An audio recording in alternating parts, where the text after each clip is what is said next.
Halo teman-teman Uang Bicara semuanya, kita ketemu lagi. Kali ini kita bakalan ngobrolin soal keresahan yang menggerogoti atau menghinggapi kita semua ya. Terutama yang tinggal di ibu kota mungkin ya pressure-nya lebih kerasa ya nggak sih? Nah, kita bakalan ngobrolin dengan seorang Certified Financial Planner, Valencia Fabian. Hai Valen, apa kabar? Hai Jalien, baik, puji Tuhan, kamu gimana? Baik, puji Tuhan. Terima kasih ya untuk waktunya hari ini. Nah, kalau aku kayaknya milenial, tapi kalau Valen kayaknya Gen Z dia, bener gak sih? Mungkin kita Umuran bisa, lah kita. iya ya. Jadi mungkin kita bisa ngobrolin nih soal keresahan yang menghinggapi kita nih ya. Biasanya kan kita kayak ngerasa kayak rasa dikejar-kejar terus kayak gitu. Kayaknya tuh restless gitu loh soal keuangan. Nah, kalau menurut kamu kayak gimana sih ngelihat fenomena kayak gini? Wah, hasil kali ya, zaman sekarang nih lagi kayak ngetren banget gak sih Cialin? Kayaknya kalau misalnya punya satu kerjaan doang itu kayak biasa aja gitu. Kayak kita tuh sekarang seakan-akan dituntut buat punya eh, ngelakuin banyak hal gitu loh, nggak cukup cuma satu gitu. Mm-mm. Ngerasa gak sih Cialin? Iya benar-benar kayak hustle culture kayak gitu ya. Kayaknya tuh kalau kita mau kayak chill, kalau nggak ngapa-ngapain tuh kayaknya gimana kayak gitu. Iya, Mm-mm. iya dan itu aku merasa juga ya. Jadi akhir-akhir itu kalau misalnya kan kita kayak udah saking sibuknya sehari-hari, kita ngerasa kalau misalnya saatnya istirahat itu kayak rasanya aneh gitu. Kayak Dan merasa itu bersalah ya. terjadi, iya dan itu terjadi di aku Cialin kemarin Heeh. kayak, wah aku kayak nggak ngapa-ngapain, kayaknya ada yang salah ya, kayak hatinya jadi deg-degan gitu loh, kayak Mm-mm. ada yang kurang gitu, Mm-mm.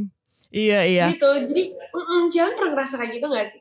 Iya sih, kayak aku terutama lagi ngerasain kayak gini sih, kayak mungkin persoalan yang dihadapin kayak eh persoalan adulting yang kita hadapin itu adalah kayak ini ya, maksudnya kayak worn out kayak gitu kan, burn Ya, out, terus abis itu juga pressure juga untuk keep up gitu kan, baik soal iya, pencapaian lah, soal providing for the family lah, bener. mungkin juga lifestyle kayak gitu, dan juga living Betul. cost yang tinggi. Jadi kayak pressure-nya tuh bener-bener kerasa gitu. Nah, kalau menurut kamu sendiri ini seperti apa sih, biasanya apa aja sih yang memicu kayak munculnya keresahan di kalangan anak-anak usia produktif lah ya, Gen Z dan Hmm. millennials? Iya sebenarnya apa namanya, mungkin karena peran sosial media sekarang juga yang membuat kita tuh jadi kayak ngelihat kanan kiri kita, kok temen aku yang A udah tiba-tiba jadi artis, kok temen aku yang B tiba-tiba udah punya rumah gitu kan, atau enggak kok temen aku yang C tiba-tiba udah S3 selesai gitu kan. Mungkin itu yang jadi salah satu hal ngebuat generasi muda sekarang itu jadi pengen instan ya, dalam tanda Mm-mm. kutip ya, kayak pengennya cepet gitu. Padahal aku yakin juga mereka itu melewati sebuah proses yang panjang gitu ya, naik turun, bukan cuma tiba-tiba dapat achievement gitu. Cuma ini yang perlu kita sadari juga sih, Ciralin, terutama dalam hal keuangan juga ya. Kadang-kadang ini baru aku punya cerita lucu juga sih. Jadi Heeh. kemarin tuh aku baru pulang kerja, capek banget. Terus habis itu aku curhat gitu ke adik aku, dan aku cerita kayak, tahu gak sih temen aku tuh baru beli rumah gitu, dan kita seumuran gitu loh Cici, aku sama temen aku ini. Terus aku tanya ke temen aku kan, kayak berapa nih harga rumah yang kamu beli. Dia bilang harganya lebih dari 5 M gitu. Terus di situ aku sama adik aku lagi curhat, kita tuh kayak merenung dan lihat ke atap rumah gitu, kayak kerja apa nih dia, perasaan kita bangun lebih pagi, terus kita tidur juga lebih malam, terus kayak kita juga olahraga lah, kita juga kayak belajar terus, tapi kok dia udah kebeli rumah duluan ya gitu kan. Tapi ternyata pas udah ngobrol panjang, temen aku cerita dia tuh dulu emang dapat uang jajan, dan dia juga dapat warisan dari orang tuanya gitu loh, yang dia pakai akhirnya buat beli rumah gitu kan. Cuma hal tersebut itu secara nggak langsung nyenggol aku dan adik aku gitu loh, kayak oh iya, kita emang setiap dari kita tuh selalu mulai dari titik yang berbeda gitu, dan gak bisa kita samain gitu loh. Kalau dia mungkin bisa lebih cepat ya, ya karena itu mungkin nasib dan rezekinya dia gitu kan, bisa lebih cepat duluan gitu kan. Cuma ya aku percaya pada akhirnya kita kita yang belum mencapai itu, kita mungkin punya daya tahan kemampuan gitu yang lebih strong juga gitu loh. Gitu sih. Oke, itu jadi salah satu contoh nyata ya yang terjadi gitu ya. Jadi kalau menurut kamu sendiri nih Valen, gimana caranya kita bisa kayak keluar atau ngatasin lah kalau misalnya ada rasa-rasa keresahan kayak gitu menyergap? Oke, menurut aku untuk seseorang melakukan perubahan lebih baik, untuk seseorang melakukan perubahan lebih baik, kita harus benar-benar bersyukur dulu. Bersyukur kalau misalnya kita ada di keadaan sekarang. Kemudian proses yang kedua adalah kita harus benar-benar menerima gitu. Kadang menerima itu sangat sulit ya. Iya, betul. Kita harus menerima bahwa kondisi keluarga kita seperti ini, kita harus menerima kondisi ekonomi kita seperti ini gitu. Setelah kita udah bisa menerima, baru kita nantinya bisa berproses. Karena tanpa kita menerima dan kita bersyukur dengan posisi kita sekarang ini, kita nggak akan bisa berubah. Gitu. Karena melakukan perubahan itu kan pertama kita harus sadar dulu. Betul. Kita berdiri di titik mana gitu loh. Gitu sih. Jadi mungkin bersyukur dan menerima itu adalah step pertama, kemudian nantinya baru bisa berproses dan bisa melakukan perubahan. Itu sih step by step yang selalu aku percaya gitu, dan aku pun juga berusaha untuk tidak denial ya, Cialin ya. Kadang-kadang kita kayak enggak lah gitu kan, padahal ya emang kayak gitu, itu nasib lo gitu. Just embrace it gitu ya. Iya, jadi akui aja kalau misalnya memang lagi sedih atau kayak aku sedih nih, kenapa ya, kayak kok temen aku bisa lebih cepat gitu, aku enggak gitu. Akui dulu aja, ternyata memang kondisi ekonomi kita seperti ini gitu loh. Gitu sih Cialin. Iya, jadi kadang-kadang kalau ngerasa insecure tuh gak apa-apa juga sih ya, kalau emang itu yang kita rasain gitu ya. Iya, betul. Menurut aku nggak apa-apa, tapi ya jangan jadikan insecurity itu menjadi hal yang kita terima, ya udah ya udah nih nasib kita. Aku sih nggak percaya akan hal itu, gitu. Makanya aku percaya ya kita udah menerima, ya kita mau seperti apa pada akhirnya gitu. Itu kan opsi bola di kita lagi gitu loh. Iya, benar. Nah, aku mau nanya sih, kalau dari yang kasus-kasus yang kamu tahu, biasanya kegalauan-kegalauan apa nih yang dirasain sama yang seumuran kita nih, yang lagi adulting kayak gini nih, millennials. Udah adulting banget sih millennials, dan Gen Z yang mulai awal-awal adulting nih. Oke. Mungkin aku cerita sedikit dari pengalaman real aja kali ya. Jadi kemarin itu aku tuh baru ketemu sama seseorang pria laki-laki. Dia tuh usianya sekitar 27-28, itu berarti milenial lah ya sekarang ya. Iya. Nah jadi dia tuh udah kerja sekitar 10 tahun di dunia hukum gitu, menangani banyak kasus-kasus yang benar-benar kalau bisa dibilang levelnya tinggi lah gitu kan. Nah, singkat cerita, aku penasaran nih, kayak tujuan kamu apa sih? Kayak apa sih yang kamu kejar dalam hidup dan sebagainya gitu. Kebetulan teman aku ini dia udah nggak ada kedua orang tuanya gitu. Terus singkat cerita, dia diem gitu selama 1 menit sampai 2 menit, kayak apa ya? Dia cuma kayak tarik nafas, buang nafas, tarik nafas, buang nafas gitu kan. Aku bingung, kayaknya pertanyaan aku gak sesulit itu gitu, kayak pertanyaan esai gitu. Terus dia mikir lagi gitu kan. Dan dia bilang, kayaknya kamu orang pertama deh yang nanyain aku tentang tujuan aku. Karena selama ini aku gak pernah ada yang nanya, dan aku gak pernah mikirin tujuan aku bekerja selama 10 tahun ini tuh apa gitu kan.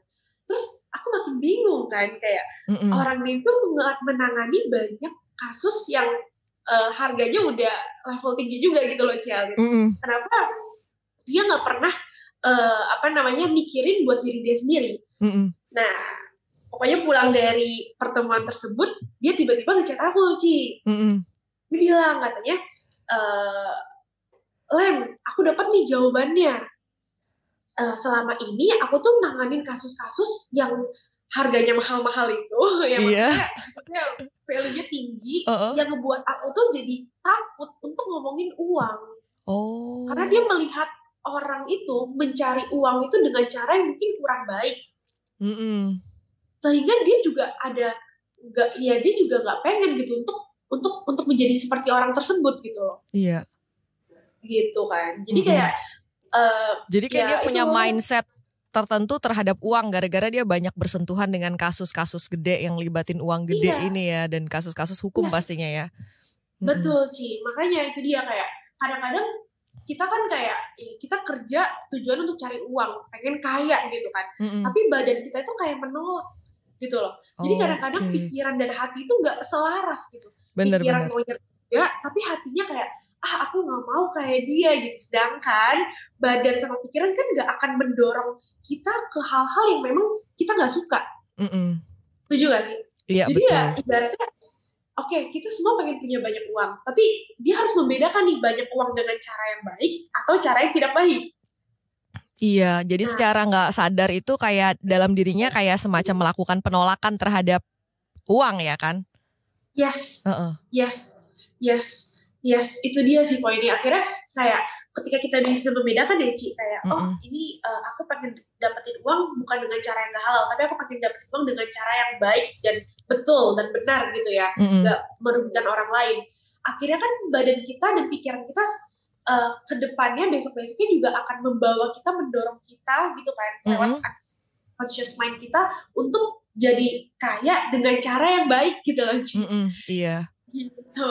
Berarti kayak bisa jadi kalau misalnya kita ada ngerasain kegalauan saat ini, mungkin kita harus revisit lagi, nanya ke diri sendiri tujuan hidup kita tuh apa, dan mungkin jadi lebih sadar mungkin ada selama ini kayak mindset yang ngeblok rejeki sendiri kayak gitu mungkin ya, atau bikin kita jadi kurang peaceful kayak gitu dalam hidup. Betul. Oke, kemudian aku pengen tahu sih kalau misalnya dari kamu sendiri tips-tips keuangan untuk mengatasi atau coping dengan keresahan finansial nih.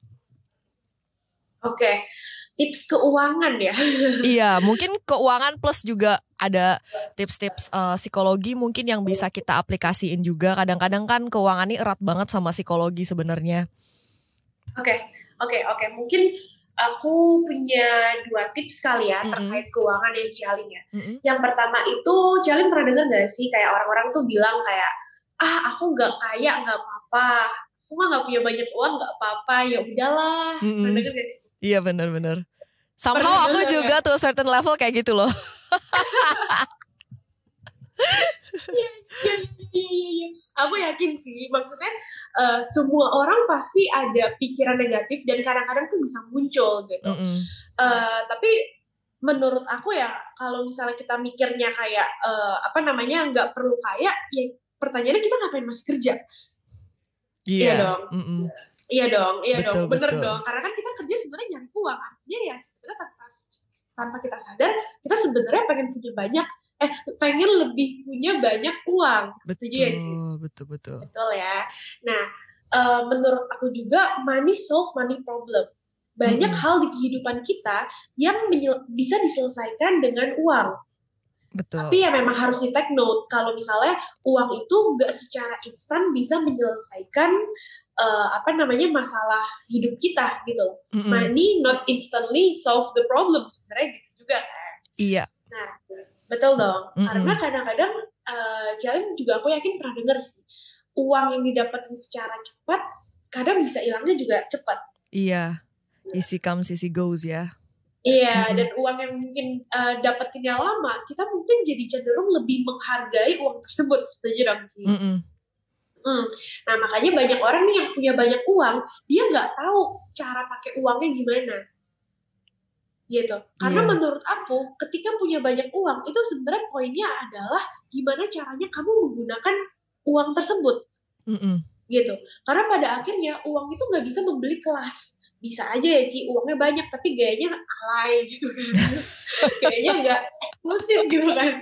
Itu kan juga kayak ya artinya pada akhirnya ya ngapain punya uang banyak gitu kan. Seperti itu. Atau enggak ada juga orang yang kayak punya banyak uang tapi dia nggak tahu misalnya kayak seleranya itu gimana gitu loh.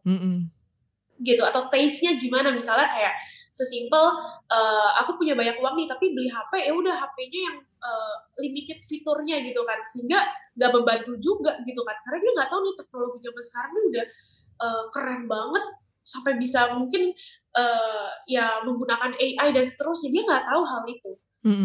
gitu.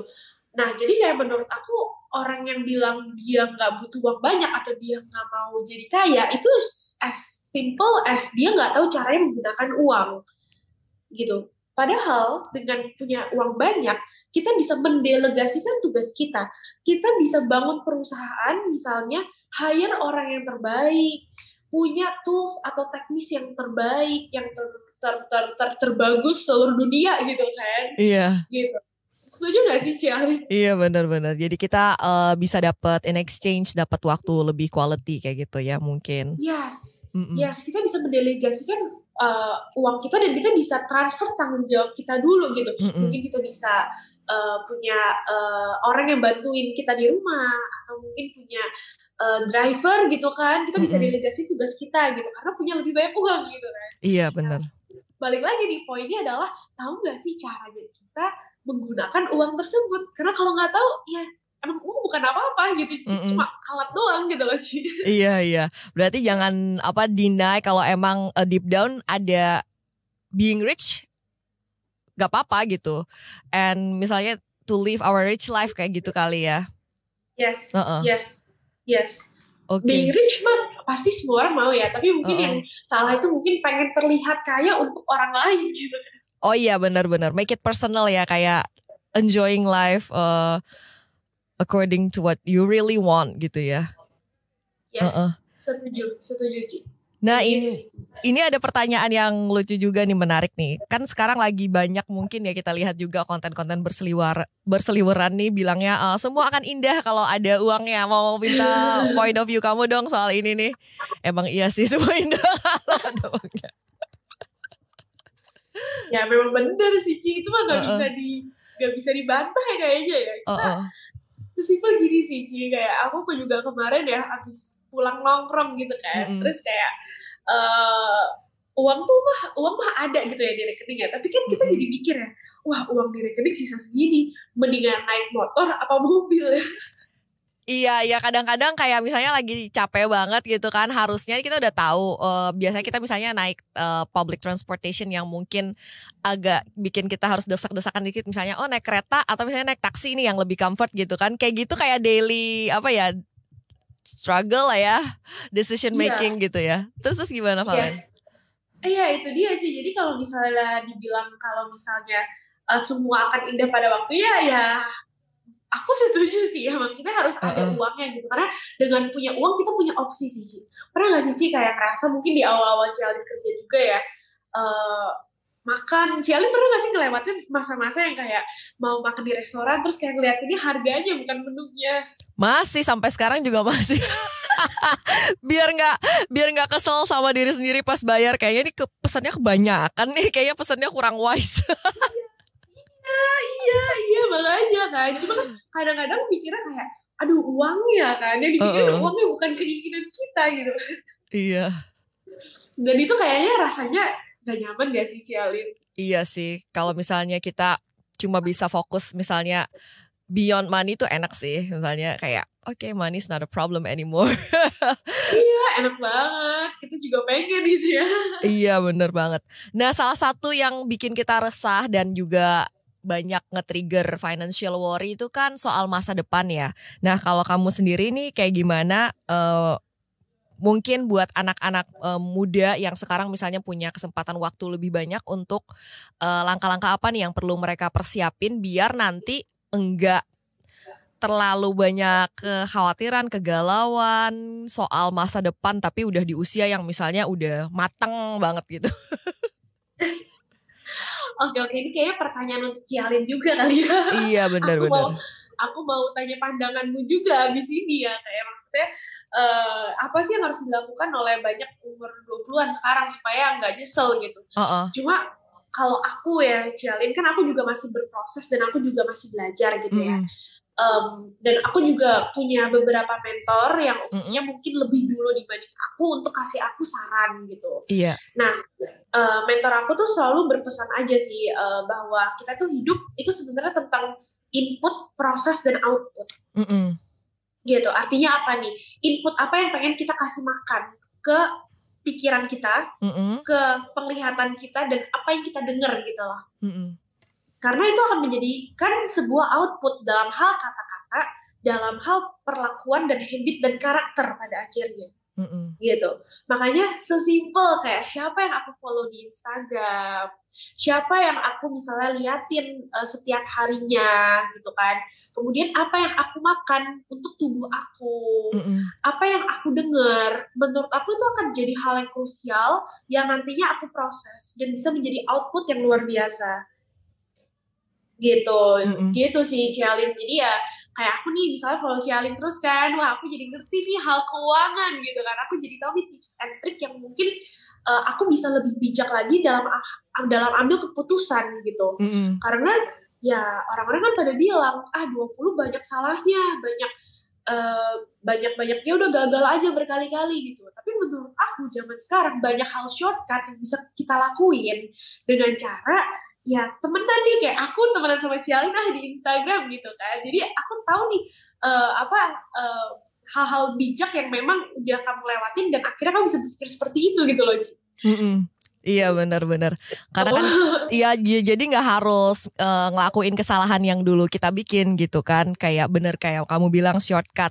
Berarti kalau untuk anak-anak muda sekarang preparationnya untuk biar nggak mengalami keresahan finansial berlebihan di usia yang udah lebih matang, itu berarti fokus ke input sama proses ya, karena nanti outputnya akan ngikutin ya kayak kamu bilang tadi. Jadi kayak circle ourselves with the right community, with the right influence kali ya, yang kita jadiin reference kayak gitu.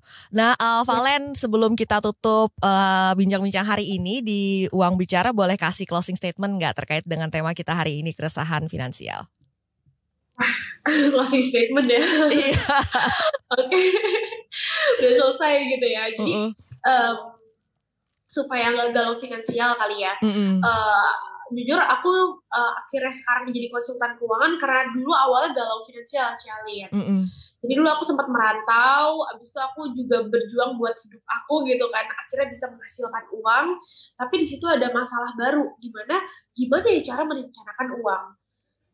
Gitu. Jadi di situ tuh aku baru sadar ternyata cara menghasilkan uang dan merencanakan uang itu dua skill yang berbeda. Gitu, itu yang pertama. Kemudian yang kedua, aku juga belajar bahwa dalam hal keuangan itu ada namanya 3 jaring pengaman gitu kan. Yang pertama itu adalah dana darurat yang memang uangnya ini ditujukan untuk keadaan atau kondisi darurat. Yang kedua ada namanya dana liquid. Gitu. Dana liquid ini adalah dana yang ibaratnya nganggur gitu kan. Kalau misalnya tiba-tiba ada aset investasi atau produk keuangan yang memang nilainya atau value-nya oke, kita bisa siap untuk punya uangnya gitu. Dan yang ketiga adalah dana asuransi gitu. Dimana kita harus siap untuk hal-hal yang memang di luar kendali kita atau di luar kontrol kita. Karena kadang mungkin manusia udah hati-hati, tapi ada orang yang gak hati-hati, kita juga bisa kena. Nah, ketiga hal ini kadang-kadang aku juga suka dapat pertanyaan, bisa gak sih menggantikan salah satunya gitu? Kita juga cukup aja punya dana darurat atau cukup aja punya dana asuransi. Menurut aku jawabannya enggak. Karena dalam hal keuangan itu semua saling melengkapi dan bukan substitusi sifatnya. Iya. Gitu sih, itu yang harus di take note juga sama kita semua. Oke, 3 jaring pengaman ya. Thank you so much for today Valencia Fabian, CFP udah gabung bareng kita di Uang Bicara, dan kita tadi udah bahas sama-sama soal mengatasi keresahan dan kegalauan finansial. Semoga bisa bermanfaat untuk teman-teman semua pastinya. Bye-bye.